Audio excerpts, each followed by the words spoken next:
오늘 새해에도 변함없이 오후 예배에는 고린도후서 말씀을 함께 나누도록 하겠습니다. 이전 본문에서 바울은 겉사람과 속사람을 대비시켰습니다. 겉사람인 육체는 낡아지고 당장 눈에 보이는 것이지만 잠시 동안만 입고 있는 것이라 했습니다. 반대로 속사람인 영혼은 당장 눈에 보이지는 않지만 날로 새로워지고 있으며 영원한 영광의 소망을 품게 한다고 말씀했습니다. 이 바울은 고난 가운데서도 견디고 또 소망을 품을 수 있는 이유가 바로 여기에 있음을 강조했습니다. 오늘 본문은 이와 같은 맥락에서 이어지고 있습니다. 오늘 본문에서 바울은 육체를 장막집으로 표현하고 있는데요. 그리고 부활 때 입을 신령한 몸을 하나님이 지으신 집, 또 영원한 집, 또 하늘로부터 오는 처소 이렇게 표현합니다. 비록 이 땅에서 살아갈 때에는 육체의 장막에 거하지만 영원한 하늘의 집, 곧 신령한 몸으로의 부활을 소망하며 살아가야 함을 강조하고 있습니다. 바울은 복음을 전하는 일로 인해 수많은 고난과 박해를 당했습니다. 그러나 신령한 몸으로의 부활을 기다리고 고대하며 그 모든 고난을 견디고 승리할 수 있었습니다. 오늘 본문 말씀을 통해 우리도 영원한 하늘의 집, 이 신령한 몸으로의 부활을 소망하는 시간 되길 바랍니다. 바울은 1절에서 장막집과 영원한 집을 대조하고 있습니다. 땅에 있는 우리의 장막집은 바로 지금 우리가 가지고 있는 육체를 가리킵니다. 바울이 육체를 장막집이라고 표현한 데는 깊은 의도가 있는데요. 육체는 일시적인 처소라는 점을 강조하기 위함입니다. 천으로 지은 장막은 한 곳에 머무르기 위해 지은 집이 아니죠. 언제든지 그곳을 떠나 이동해야 하는 임시적인 처소입니다. 출애굽한 모세와 이스라엘 백성들은 광야에서 항상 장막에 거했죠. 이와 같이 이 땅에서 주어진 우리의 육체는 이 광야 같은 이 삶에서 필요한 이 장막과 같은 임시 구조물인 것입니다. 바울은 육체가 임시적인 집으로서 잠시 머무는 곳임을 강조하고 있습니다. 이와 반대로 하나님께서 지으신 집, 하늘에 있는 집, 영원한 집, 이것은 부활 때에 주어질 신령한 몸을 의미하는데요. 그것은 임시적이고 무너질 집이 아니라 영원하고 완전한 처소입니다. 바울은 2절에서 4절에서 이 육체를 집이라고 지금 표현하고 있지 않습니까? 이 표현을 영혼에 덧입는 옷, 이란 표현으로 바꿔서 다시 말하고 있습니다. 바울은 2절과 4절에서 이 옷을 벗는 것이 아니라 덧입어야 함을 계속 강조하고 있습니다. 이것은 당시에 이 만연한 잘못된 헬라 사상을 의식했기 때문인데요. 당시 헬라 사람들은 이 육체가 영혼을 가두는 감옥이라고 생각했습니다. 때문에 죽음을 통해 육체를 벗을 때 비로소 영혼은 자유를 찾고 참 인간의 모습이 회복된다고 믿었습니다. 바울은 3절을 통해 이러한 사상을 정면으로 반박하고 있는데요. 우리 3절을 한번 같이 읽어보도록 하겠습니다. 시작. 이렇게 입음은 우리가 벗은 자들로 발견되지 않으려 함이라. 이 몸이 없는 영혼의 존재는 이 벌거벗은 사람과 같다는 뜻입니다. 옷을 입지 않고 벌거벗고 다니는 사람은요, 온전한 정신을 가진 사람이 아니죠. 마찬가지로 육체가 없는 영혼은 온전한 인간이 아니라 불완전한 사람이라는 뜻입니다. 이처럼 바울은 영혼이 마지막 부활의 때에 이 신령한 몸을 덧입음으로써 비로소 완전한 구원, 완전한 인간에 이르게 됨을 말씀하고 있습니다. 이 부분에 대해서는 이 바울이 이미 이 고린도전서 15장에서 긴 지문을 할애해서 상세히 다룬 바가 있죠. 바울은 이 땅에서의 육체가 잠시 거하는 장막임을 말씀합니다. 또한 사람이 육체의 장막을 벗고 영혼으로만 존재하는 것 역시 이 완전한 상태가 아님을 강조하죠. 그러면서 이렇게 외치고 있습니다. 그리스도께서 다시 오실 때 신령한 몸으로의 부활은 반드시 있을 것이다. 그 몸은 하나님께서 지으신 영원한 하늘의 집이다. 그 영원한 처소로 덧입을 떼야 비로소 성도의 구원은 완성될 것이다. 오늘 우리의 생각은 어떻습니까? 혹시 잠시 머물 장막임을 망각하고 이 건강이라는 명분으로 우리의 육체를 우상화하고 있지는 않은지요? 반대로 육체는 악한 것, 영혼은 신령한 것이라는 이 이분법적인 사고죠. 이런 사고로 하나님이 주신 우리의 육체의 이 장막을 소홀히 관리하고 있지는 않습니까? 이 두 가지의 극단적인 예를 들어 좀 설명해 봐야겠는데요. 이 오늘날 한국 사회에서 가장 이슈가 되고 있는 것 중에 하나가 바로 웰빙이죠. 그런데 그 웰빙이라는 표현에서 또 가장 중요한 것이 바로 건강입니다. 뭐니 해도 건강이 최우선이야. 몸이 건강해야 뭘 제대로 할 수 있지. 많은 사람들이 이렇게 생각하고 이야기합니다. 뭐 어느 정도는 일리가 있는 말이죠. 그런데 문제는 육체의 건강에 너무 매달려서 영적인 생활을 소홀히 하는 경향이 있다는 것이죠. 주말마다 꼭 등산을 가시는 분들이 계시죠. 또 요즘에는 이 주말마다 골프를 치러 나가시는 분들도 있습니다. 이러한 건강을 위한 운동이나 뭐 레저 때문에 주일에 교회에 나올 수 없다고 하시는 분들이 계시죠. 잠시 거하는 장막인 이 육체의 유익을 위해서 영적인 유익을 포기하는 분들입니다. 이 모세의 증언에 따르면 이 땅에서의 육체가 강건하면 80이라고 했습니다. 육체의 건강에만 매달려 그것이 우상이 된다면 오늘 바울이 말한 것처럼 그저 임시 거처인 장막 집에만 집착하는 이 어리석은 사람이라고 할 수 있겠습니다. 반면에 이 땅에서 주어진 육체를 그냥 함부로 다루고 쾌락에 내어주는 사람들이 있습니다. 한 번 사는 인생 기왕이면 먹고 마시고 즐기는 데 쓰자는 주장입니다. 대표적으로 이 과도한 음주와 흡연, 성적 문란 등을 들 수 있는데요. 이러한 쾌락주의는 근본적으로는 영혼만 잘 간수하면 된다. 육체는 어떻게 사용해도 상관없다. 이런 인식이 깔려 있습니다. 이것은 매우 잘못된 생각입니다. 왜냐하면 인간은 본래 육체와 영혼으로 만들어진 존재입니다. 영혼과 육체 둘 다 중요합니다. 또 영혼과 육체는 아주 긴밀히 연결되어 있기 때문에 반드시 상호 영향을 주고받게 되어 있습니다. 이러한 말이 있죠. 건강한 육체에 건강한 정신이 깃든다. 하나님이 주신 육체, 물론 장막과 같은 임시적인 몸이지만 그러나 장차 부활 때에 신령한 몸을 덧입을 때를 대비해서 영혼과 육체가 함께 잘 조화를 이룰 수 있는 훈련을 해나가야 되는 것입니다.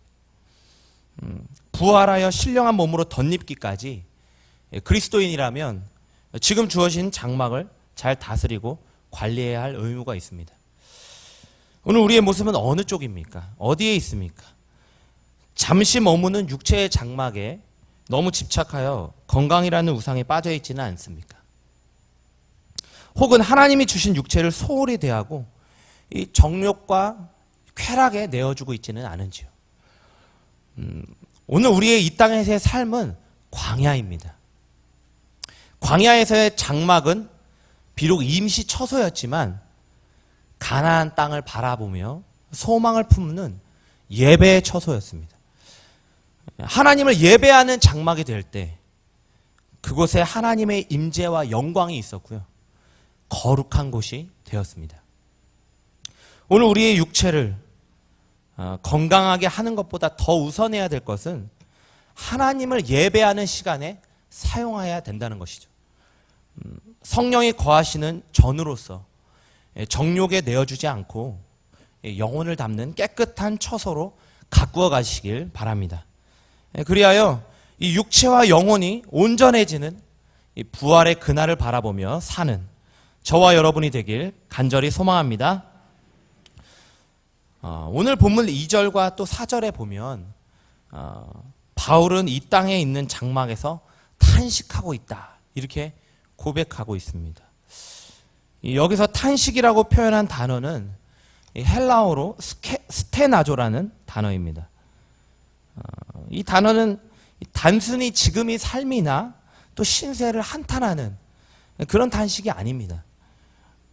어떤 것을 간절히 바라고 갈망하고 사모하기 때문에 생겨나는 탄식입니다. 바울은 지금 입고 있는 육체로 인하여 때로는 이 땅에서 괴로운 일이 많고 또 고난을 당한다고 고백하죠. 하지만 그러한 고난과 박해로 인해 하는 절망의 탄식이 아니라 이 고난 가운데서도 하늘로부터 오는 처소죠. 곧 신령한 몸으로의 부활을 사모하기에 그 모든 것들을 견디는 신음입니다. 바울은 육체의 질병으로 인하여 고통받을 때나 또 박해와 고난으로 인하여 어려움에 처했을 때 항상 이 같은 갈망으로 탄식했습니다. 하나님이 덧입혀 주실 영원한 생명의 몸, 그 신령한 몸의 부활을 소망하며 살았습니다. 이처럼 바울은 육체의 장막집에 거하며 이 땅에서 많은 고난을 당할지라도 영원한 하늘의 집인 신령한 몸을 갈망했기 때문에 그 모든 고난을 인내하고 견딜 수 있었습니다. 바울은 고린도 교회 성도들에게 이 부활 소망의 중요성을 각인시키고 있죠. 그 어떤 고난 가운데서도 이 부활 소망이 있으면 탄식하면서도 모든 것을 견디고 승리할 수 있다. 이것을 말씀하고 있는 것입니다. 오늘 우리에게도 이러한 소망을 담은 이 소망을 품은 탄식이 있길 바랍니다. 삶을 살아가다 보면 때로는 힘들고 어려운 상황에 직면하게 됩니다. 이 땅에서 살아가야 할 육체를 입고 있기 때문에 때로는 건강 때문에 또 물질 때문에 사람과의 관계 때문에 고난을 경험하게 됩니다. 얼마 전 저는 이 교통사고로 인해서 이 한 아이를 다치게 했습니다. 물론 불가항력적인 상황이었지만 그 아이는 다리를 꽤나 많이 다쳤습니다. 저도 억울한 부분들이 많이 있지만 결국은 치료비 전부와 형사 합의금을 물어줘야 하는 상황에 이르렀습니다. 물론 합의를 하는 과정에서 많이 힘들었죠. 서로가 생각하는 입장이 다르고 또 금액적인 차이가 너무 컸습니다. 약 2주간 이 일을 겪으면서 마음에 수없이 두 가지 마음이 교차했습니다. 그냥 골치 아픈데 합의 보지 말고 그냥 법대로 갈까? 아니지, 그래도 목사인데 좋은 관계로 합의할 수 있도록 노력해야지. 무엇이 옳은 결정일까? 밤잠을 설쳐가며 번민했습니다. 아마도 제가 그분들에게 목사라고 밝히지만 않았다면 그들이 저에게 실망하고 또 교회에 대한 부정적인 생각을 갖게 되지 않는다면 이토록 번민하지 않았을지도 모르죠. 결국 이 문제의 핵심은 어디냐? 바로 돈입니다. 금전적인 손해를 다 감수하면서까지 원만하게 합의를 할 것이냐, 아니면 금전적인 손해 때문에 끝까지 가서 법대로 처리할 것이냐, 선택해야 했죠. 정말 쉽지 않은 결정이었습니다. 우리 가정이 감당하기에는 그 쉽지 않은 금액이었기 때문이죠. 그러나 결국 기도하고 고민하던 중에 하나님께서는 싸우는 것보다는 화해를, 이기는 것보다는 지는 것을 선택하라고 말씀하셨습니다. 이 로마서에 선으로 악을 이기라라는 말씀이 있습니다. 그 말씀에 순종하는 것이 그리스도인의 삶임을 알기에 눈물을 머금고 결단했습니다. 이제 와서 뒤돌아보니 그 모든 것이 오늘 본문에서 바울이 고백하고 있는 이 땅에서 육체를 입으며 살 때 겪게 되는 탄식이 아니었나 생각됩니다. 돈이라는 것은 이 땅에서 살아가는 육체에 꼭 필요한 것이죠. 그러나 영원한 몸을 입을 하나님 나라에서 필요한 것은 아닙니다. 반면에 화해하고 선으로 대하는 마음은 영원히 거하는 그 신령한 몸, 그 하늘 나라에서도 반드시 필요한 것입니다. 교통사고의 이 과정 속에서 물론 저의 부족함과 연약함 때문에 그 아이와 또 부모님들에게 상처를 준 부분들도 있을 것입니다. 육신에 속한 제 악한 본성 때문에 처음부터 더 선하게 대하지 못했던 부분들을 회개하고 또 사과도 드렸습니다. 모든 과정 가운데서 선한 길을 보여주시고 또 바른 결정을 할 수 있도록 인도하신 하나님께 감사와 영광을 돌립니다. 물론 아직도 금전적인 부분에 대해서는 후회하는 마음이 전혀 없진 않죠. 하지만 부활의 소망을 품은 자로서 그 정도의 손해는 견딜 수 있는 탄식이라고 생각하게 되었습니다. 하나님은 이 일을 통해서 제게 많은 것을 깨닫게 해주셨습니다. 육체의 탄식 가운데서도 이 땅이 아닌 하늘의 소망을 더욱 품을 수 있게 하셨습니다. 성도님들은 어떠하십니까? 때로는 육신적인 일로 인해 주어진 고난으로 탄식하고 계시지는 않으신지요? 오늘 우리의 탄식이 절망의 탄식이 되어서는 안 됩니다.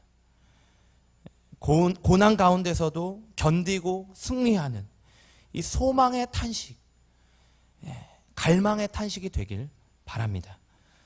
이 땅에서 육신에 필요한 모든 것들은 잠시 필요한 것이고 결국 썩어 없어질 것들입니다. 우리가 그러한 것들 때문에 절망하지 않길 바랍니다. 영원한 집, 부활의 신령한 몸으로 덧입는 그날을 바라보며 오늘도 견디고 승리하는 저와 여러분이 되길 간절히 소망합니다. 말씀을 맺겠습니다. 오늘 바울은 현재의 육체를 잠시 머물 장막집이라고 말씀하죠. 반면에 영원한 하늘의 집인 부활의 신령한 몸에 대한 갈망으로 살고 있음을 고백했습니다. 바울은 그 소망이 있기에 고난 가운데 있을지라도 절망의 탄식이 아닌 이 소망의 탄식으로 견디고 승리할 수 있었습니다. 오늘 우리도 육체의 건강을 우상 삼지 말고 우리의 장막을 하나님을 예배하는 거룩한 처소로 가꾸어 가길 소망합니다. 나아가 고난 가운데 절망 가운데 처할지라도 영원한 하늘로부터 오는 처소, 곧 신령한 몸으로 부활할 그날의 소망으로 살아가는 저와 여러분이 되길 주님의 이름으로 간절히 축원합니다. 기도하겠습니다.